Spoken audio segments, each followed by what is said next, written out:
제가 발표할 내용은 사이차넷, 즉 남부아프리카의 고등교육기관 네트워크이고 무형문화유산의 보호를 관련하는 학문 및 연구기관들의 네트워크가 되겠습니다.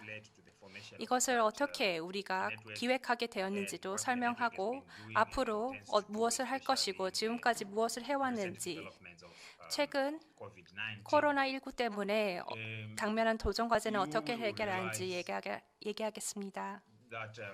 아시다시피 이 사이차 네트워크는 남부아프리카 고등교육 네트워크는 2015년에 그 뿌리를 찾을 수 있고 후원은 벨기에 정부가 제공하였습니다. 이 이니셔티브는 공동체 기반의 협력에 방점을 뒀고 이와 같은 무형문화 관리를 지속 가능한 관점에서 접근하고자 했습니다.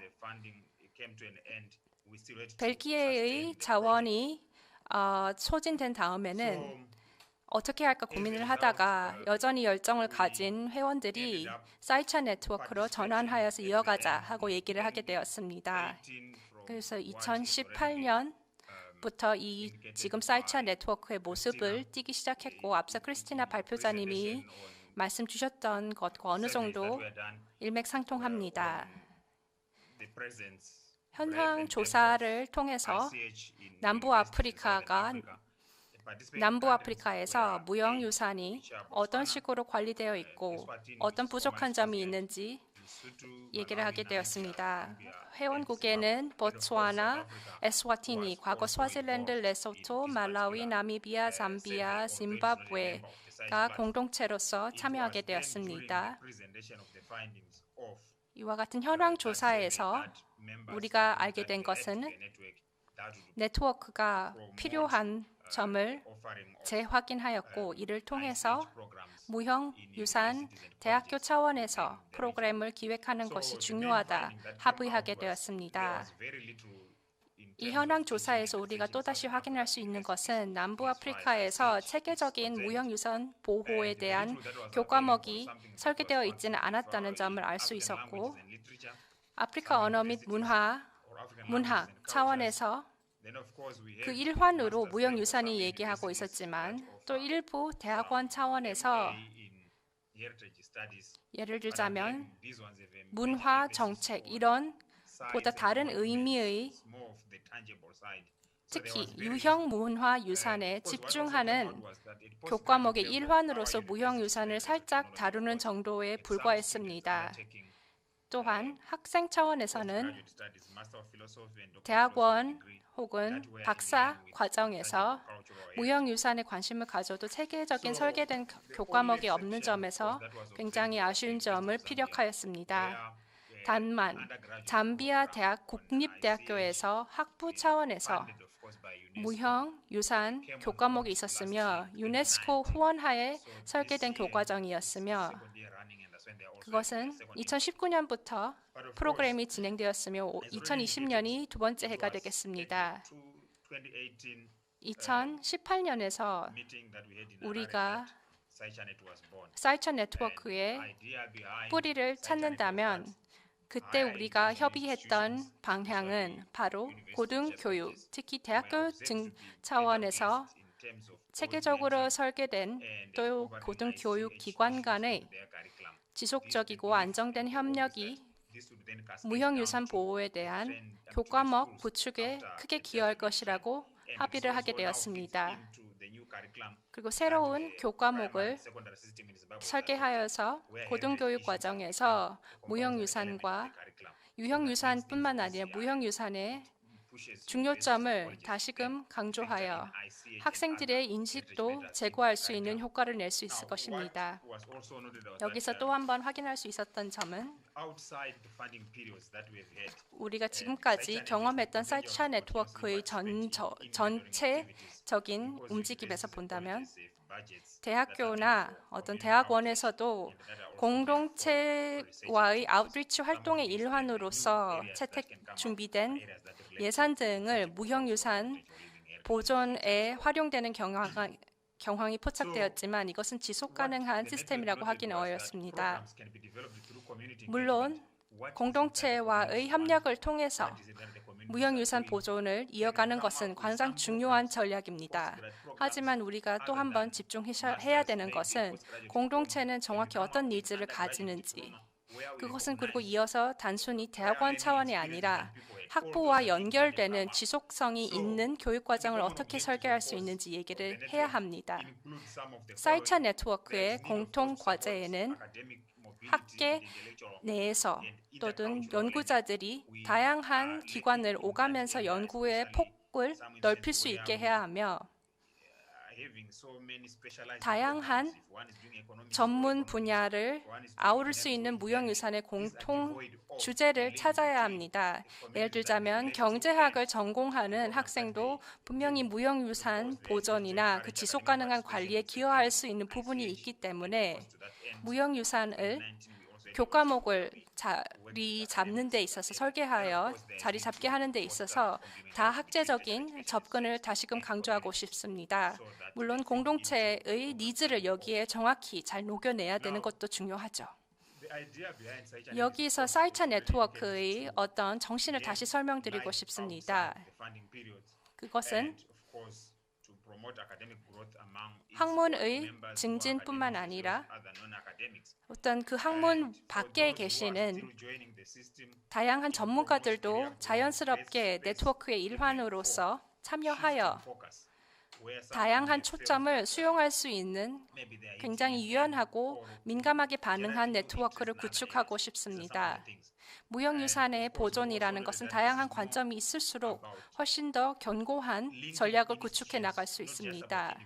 즉, 개인 차원뿐만 아니라 다양한 기관에서 진행하고 있는 다양한 이니셔티브를 연결하는 것이 무형문화유산 보존의 지속가능한 관리에 크게 이바지해야 할 텐데 그런 맥락에서 사이차 네트워크가 크게 기여할 수 있는 부분이 있을 것이라고 믿습니다. 말라위의 대학교에서 공과대학교에서 진행하고 있는 무형유산 프로그램이 좋은 사례가 될 것이라고 생각되며 이와 같은 개별 국가 차원의 무형유산 이니셔티브들을 다양하게 분석하여서 기관 간 학교와 학교 사이의 협력의 끈을 강화하는 방향을 찾아가기를 바랍니다.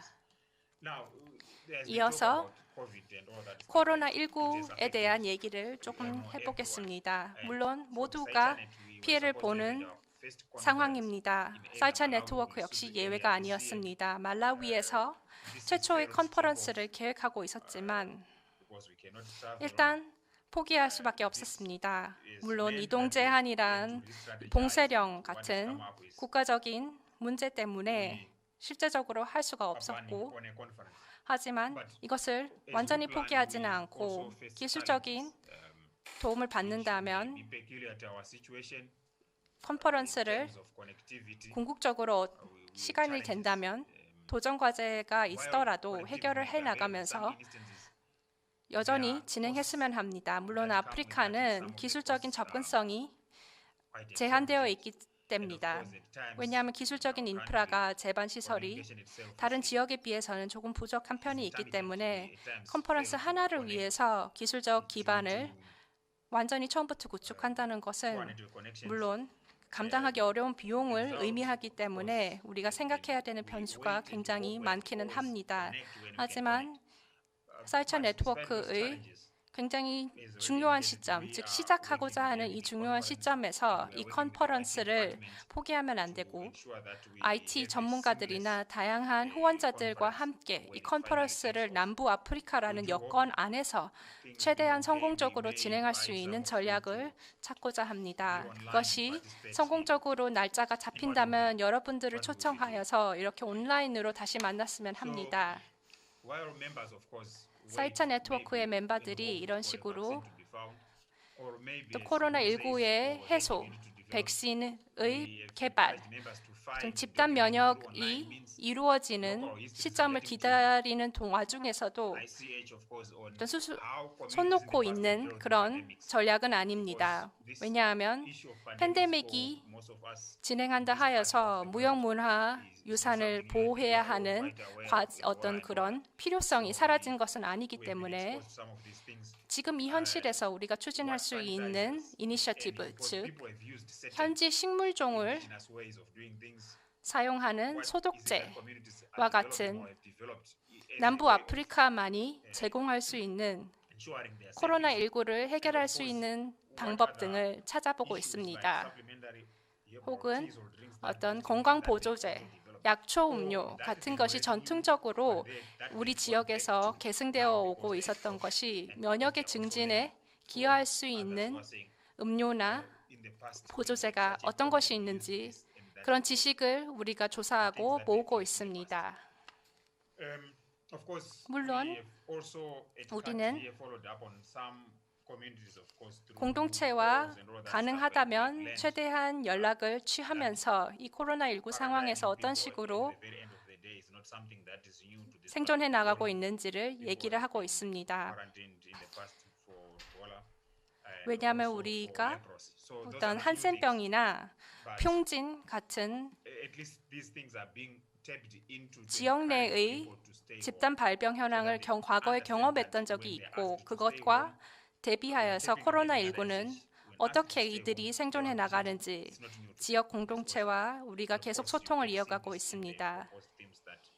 이와 같은 새로운 정부나 어떤 공동체 차원의 지식을 우리는 꾸준히 네트워크에 업데이트하고 있으며 여러분과 같이 우리 역시 코로나19가 최대한 빨리 해소되면서 우리가 예전과 같이 다시 쉽게 만날 수 있는 현실을 기다리면서도 석박사 과정 차원에서 무형유산이 어떤 식으로 빠르게 남부 아프리카 지역에서 제대로 설계된 교과정으로 자리 잡아 지속 가능한 안정된 남부 아프리카의 무형 문화 유산의 보호에 기여할 수 있는 방향을 우리는 그 사이에 꾸준히 연구하고 있습니다. 지금 우리는 2명의 석사 및 박사 후보생들이 열심히 공부를 하고 있으며 나미비아 출신의 학생으로서 짐바브웨에서 지금 유학을 하고 있으며 나미비아 지역의 전통적인 현악기를 연구하고 있고 그 음악을 기록하고 있습니다. 또한 토착 공동체들이 전통적으로 즐겨온 식문화를 연구하는 박사학위 후보생이 있습니다. 이런 식으로 여전히 학문은 이어져 가고 있습니다. 물론 이 모든 것이 원격 교육, 원격 강습을 통해서 진행되고 있습니다. 하지만 이와 같은 학생들의 열정이 이어짐으로써 단순히 대학원 차원뿐만 아니라 궁극적으로는 학부에서까지도 무형문화유산의 중요도를 인식하여서 교육의 지속성이 이루어지고 또 코로나19가 해소가 되면 현장으로 빨리 되돌아가서 우리의 연구를 이어가기를 바랍니다. 우리 오늘날 지금 코로나19에 당면한 상황에서 가장 아쉬운 점은 사이천넷의 컨퍼런스를 진행하고 못하고 있다는 것인데 우리가 언젠가는 컨퍼런스를 다시 시작한다면 지금 이 바로 순간에 우리가 누적되고 있는 축적하고 있는 이 지식들을 코로나19의 기록으로서 체계적으로 기록하여 그때도 공유하고 또한 구술 역사나 토착 공동체가 팬데믹에 어떻게 대응하는지 그 독특한 시각도 제대로 철저히 기록하여서 다양한 시야에서 지구 공동체 곳곳에서 다양한 수준의 사회에서 어떤 식으로 이 인류 공통의 과제에 당면해 나가고 있는지를 컨퍼런스에서 다루면 굉장히 흥미로울 것 같습니다. 이 컨퍼런스에서는 이와 같은 코로나 관련 주제뿐만 아니라 다양한 21세기에서 또 그 넘어서 무형문화유산을 어떤 식으로 지속가능하게 관리하고 전파해 나가는지, 또한 코로나19 같은 갑자기 일어나는 전 지구적인 과제에 민첩하게 반응할 수 있는 전략을 공유하고, 이와 같은 팬데믹과 문제가 무형문화유산의 계승과 전승에 어떤 영향을 미치는지 얘기를 하고자 합니다. 사회적 거리두기가 과연 뉴노멀로서 자리 잡을 것인지, 아니면 우리가 과거에 우리가 편안하게 서로 면대면으로 교육을 하고 강습을 하고 공동체와 협력을 할 수 있는 기회가 무형문화유산 보존으로 다시 우리가 서로 만날 수 있는 기회가 올 수 있을지 다양한 얘기를 하고자 합니다. 다양한 국가와 사회는 코로나19로 인해서 멀어지는 그런 경험을 했습니다. 모잠비크와 말라위는 동일한 어떤 문화의 전통의 뿌리를 가지고 있지만 코로나19에 어떻게 서로 다르게 대응했는지, 또 이 봉쇄령이나 거리두기 같은 이런 대응 방법이 뿌리는 같은 문화권이 다양한 국가에서는 어떤 식으로 대응하는지 얘기하고자 합니다. 무형문화유산 기록이라는 보다 큰 이니셔티브 차원에서 코로나19가 어떤 의미를 가지는지, 또 보다 큰 차원에서 경제의 개발과 사회의 진화에 있어서 무형유산이 어떤 식으로 변화하고 생존해 나가는지 아니면 생존하지 못하는지, 즉 미시적, 거시적 차원에서 다양하게 무형유산의 보존과 지속가능한 관리를 코로나19로 잠시 쉬어가는 와중에서도 꾸준히 지식을 축적해 나가고 있습니다. 스와질랜드 등 나미비아 등 영내 남부아프리카 국가, 말라위를 포함한 남부아프리카 국가와 꾸준히 소통을 하면서 지식을 축적해 가고 있습니다. 감사합니다. 네, 마파라 박사님 감사합니다.